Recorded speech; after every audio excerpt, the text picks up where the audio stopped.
This is the new Mercedes-AMG GT, and it's a little bit like the annual release of the iPhone, because while it may look pretty much identical to before, actually underneath the skin there are some serious hardware upgrades. Wait a minute, who's giving me an iPhone 11? We're supposed to be on iPhone 13 now. Crap prop. Anyway, this is not a crap car, and I'm going to talk you through the exterior, the interior. I'm going to tell you about its performance upgrades, because this is the most powerful Mercedes ever. To prove it, I'm going to launch it to see how quick it is from 0 to 60 miles an hour and over the standing quarter mile. Can it put in a better time than a BMW M5 CS? You're going to find out in this video. Also, you're going to find out what it's like to drive in town, on the motorway, on a twisty road, and on track, and what it's like for hooning around in as well, because I'm Matt Watson and you're watching Car Wow. And if you haven't done so already, make sure you subscribe to this channel and hit the bell icon to turn your notifications on. That way you won't miss one of these videos.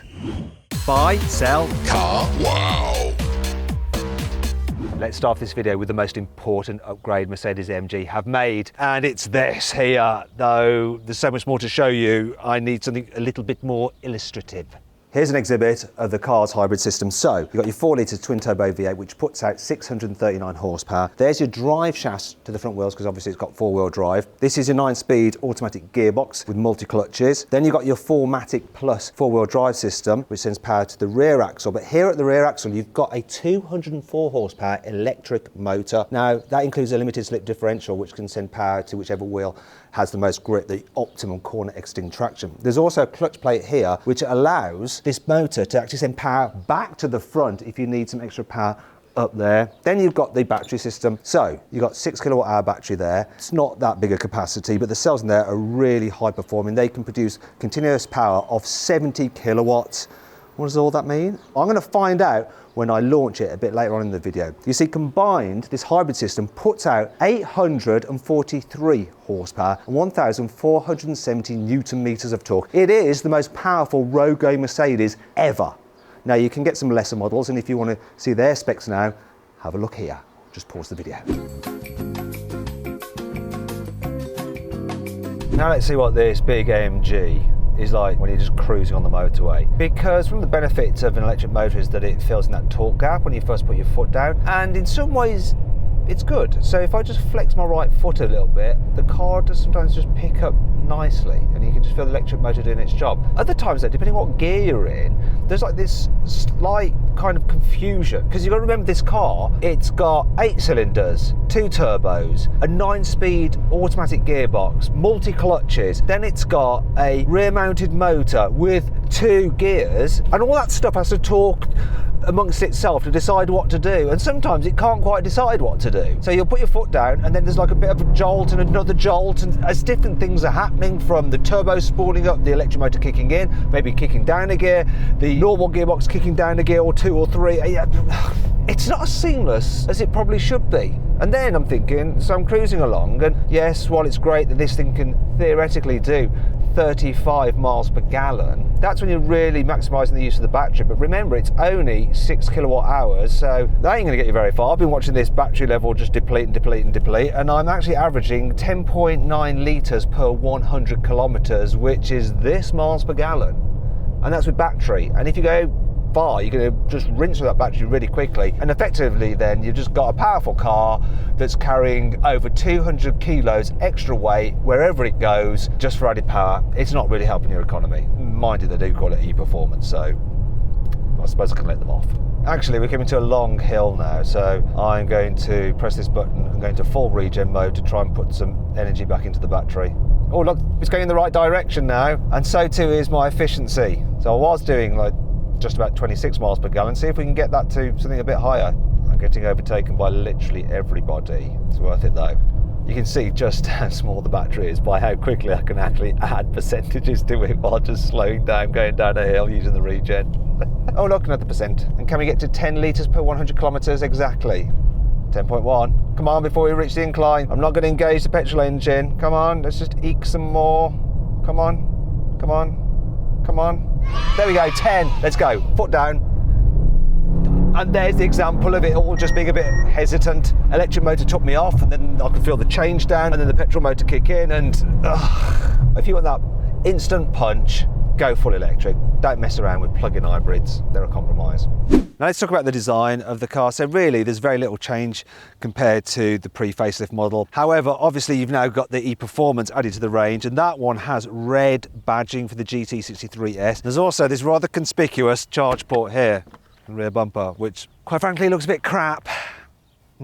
Quite like the diffuser though, and the exhaust, and depending on which model you have slightly different exhaust. And they're not completely fake, but they are exaggerations because the actual exhaust pipes are within there. Moving down the side, wheel sizes start at 19 inches for the lesser models such as the GT43, rising to 21 inches, which you get as standard on the e-Performance model. Obviously it's a sleek four-door coupe, looks great down the side. The only thing I don't like is this fake vent here. Once again, with the e-Performance you have special badging where you have the V8 bi-turbo logo. What do you think of the alloy wheel design? I'm not sure about these bits here. What I'm sure about is that you get carbon ceramic brakes on the e-Performance model. You can get carbon ceramics on lesser versions as an optional upgrade. Anyway, moving around to the front, once again you get the I can't even say the name of it, I don't know, that grille that Mercedes does for its AMG cars. However, they have redesigned the lower bumper, so the air intakes and fins are slightly different to before, but still, as ever, it looks dead aggressive and pretty cool if you ask me. Now, the starting price of this car actually ranges from around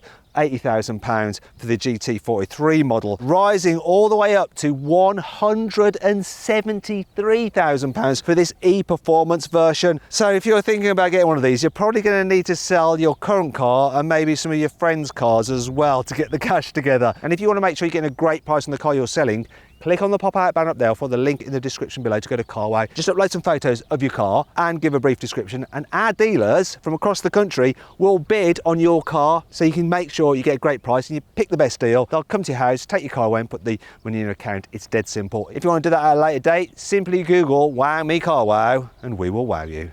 Here on the inside, the Amg GT is pretty much the same as before. So this swooping dash, big screens, this large center console with the buttons laid out in 2 banks of 4 to signify the V8 engine, some nice sport seats, leather, carbon fiber. However, there are a few things that are new. For instance, you get some electrified menus for the e-hybrid model. Look there, battery indicator, charge. You also got energy flow there as well. You also get a new steering wheel in this revised Amg GT, and on this e-hybrid, this driving select dial here has an EL mode. It's very electric. And then on this side, instead of the normal exhaust selector, so loud or quiet exhaust, you just have a sound wave. Let's find out exactly what that does. I'm going to do a little sound check now. First of all, I'm going to go through this tunnel and accelerate, so you'll hear the V8 engine with a little mix of AMG electrification performance sound.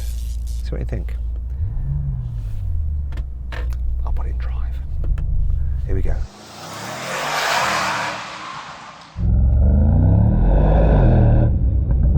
Now I'm going to go into electric mode and see what noise it makes now. Because not only does it make electric sporty sound on the inside of the cabin, it also emits it on the outside at speeds below 80 kilometers an hour, so 50 miles an hour. You ready? Have a listen to this. See if you can hear it when I accelerate.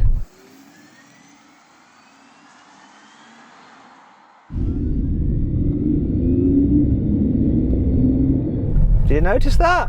Electric V8.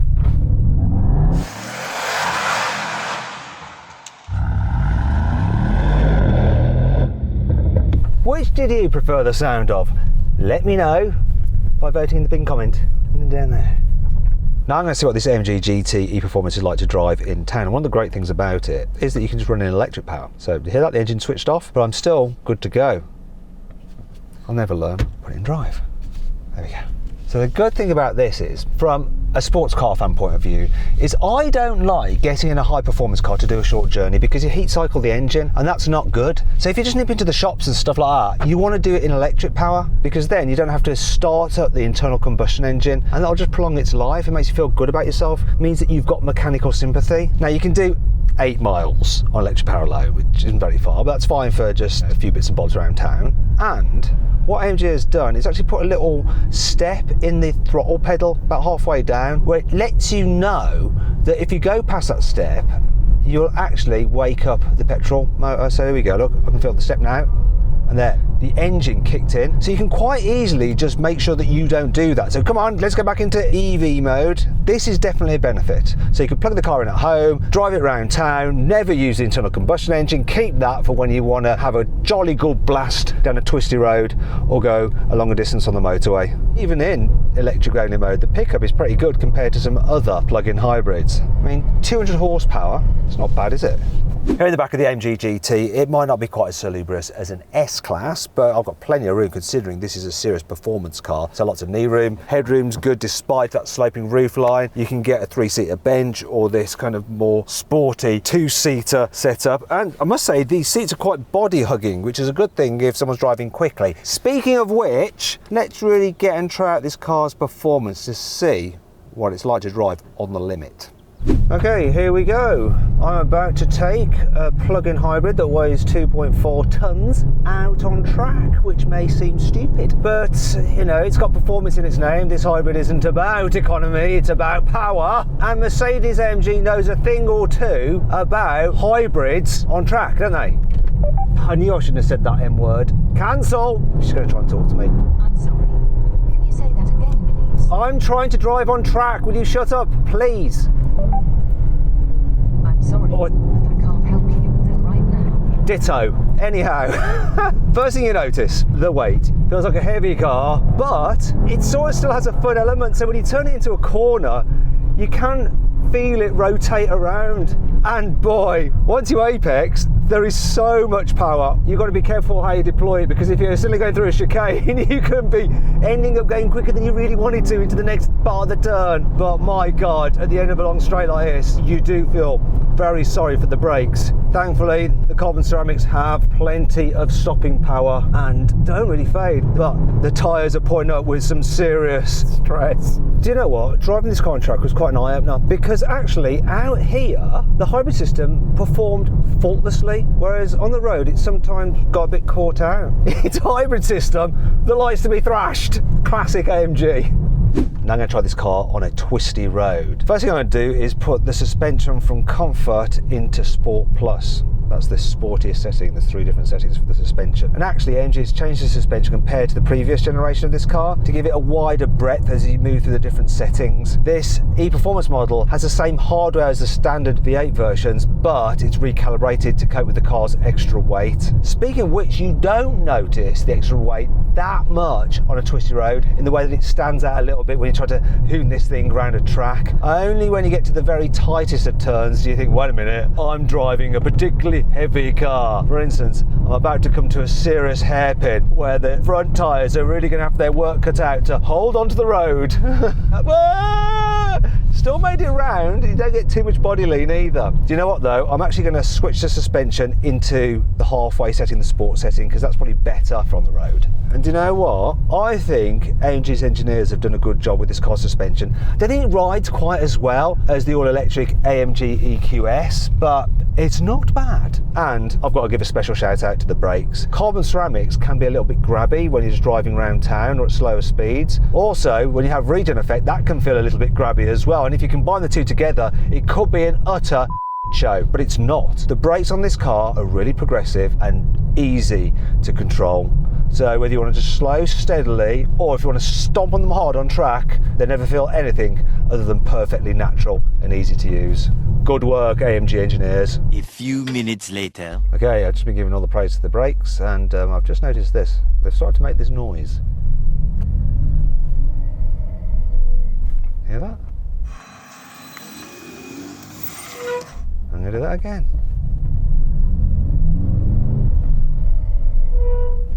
Oh my God, brakes, you've gone and let yourself down after I've been singing your praises. Cars such as this are designed to be good at crossing continents with you and your luggage when you go on a holiday. So they need to be reasonably practical.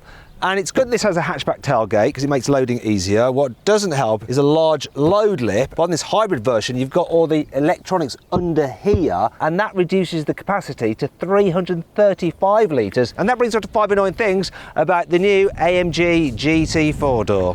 While Mercedes-AMG actually makes quite a wide range of AMG GT 4-doors, from the 43 all the way to this E-Performance model, in the UK you can only get the E-Performance model. Just that, no other choices. Thanks very much.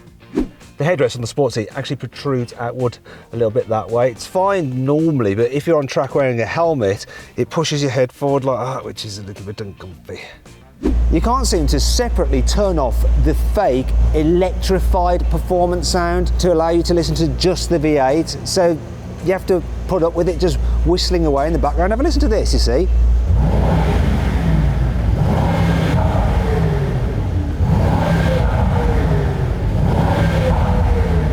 So I'm getting V8 goodness, followed by something that sounds a little bit like a ghost going, ooh, listen again. It's like, ooh, I'm driving a V8, ooh, I've come to haunt you, ooh, scary ghost. You can only control the heads-up display through the heads-up display itself. So if someone has altered it so it's now low and out of your vision, then you can't change anything. It's ridiculous. Due to all the extra battery stuff, the hybrid version of the Amg Gt63 S weighs 240 kilos more than the standard petrol V8. It's not all negative though. Here's 5 good things about this car.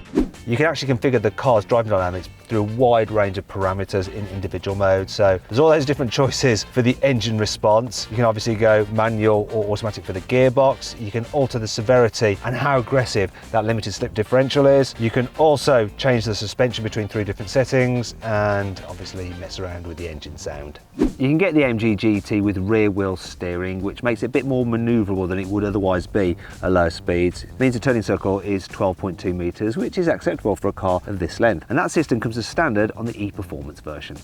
This may be a hybrid, but you do still have AMG's fully switchable rear drive drift mode, so hoonage. That's enough of that silliness.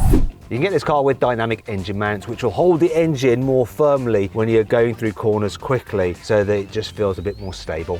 In the E-Hybrid model, you can alter the amount of regenerative braking you get when you lift off the accelerator from none at all, so it'll just completely coast, to setting 1, setting 2, or the most aggressive, setting 3. Mercedes says this car can do 0 to 60 miles an hour in 2.9 seconds, but what is the reality? Well, we're going to find out now with my specialist timing gear. And seeing as we're on a racetrack with a straight, I'm going to do a quarter mile time as well. Okay, let's do this. Right.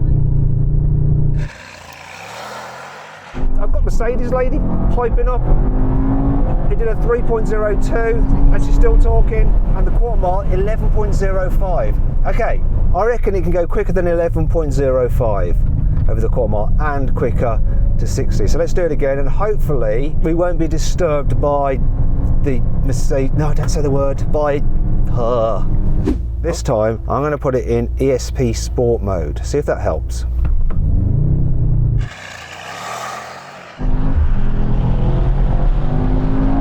Bit of a delay there, but we did it. 2.97 to 60. What's the quarter mile? 10.98. Traction control did interfere a little bit again when you're getting the changing of the electric motor's gearbox. A little bit of confusion. Let's go fully off and see if we can get an even better time.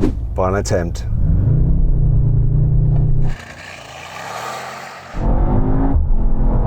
That was much smoother. Oh yes, 2.84 to 60, 10.75 for the quarter mile. Oh yeah! Now what I'm going to do is show you some comparisons with the normal Amg Gt63 S and the BMW M5 CS. There you go. Now I'm going to do a brake test from 60 miles an hour, see how long it takes this car to stop. Here we go, full emergency stop. Oh, right. Oh, that's impressive. The car stopped from 60 miles an hour in 32 meters. Considering how heavy this thing is, that is really impressive.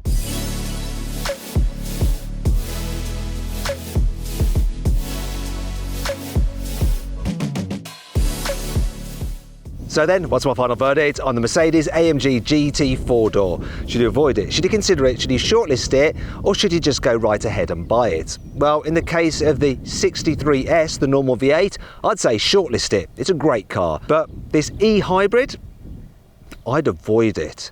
I just think it's too expensive, overcomplicated, and while the performance figures are impressive on paper, it isn't really that much faster than a BMW M5 CS, which is less expensive and far better to drive, especially on track. Sorry, Mercedes, is true. Anyway, I hope you all enjoyed the video. If you did, give it a like. If you haven't done so already, make sure you're subscribed. Click on those windows there for some more videos, and on that box there to go to Carway to sell your car. Our dealers will bid on your car to make sure you get a great price for it.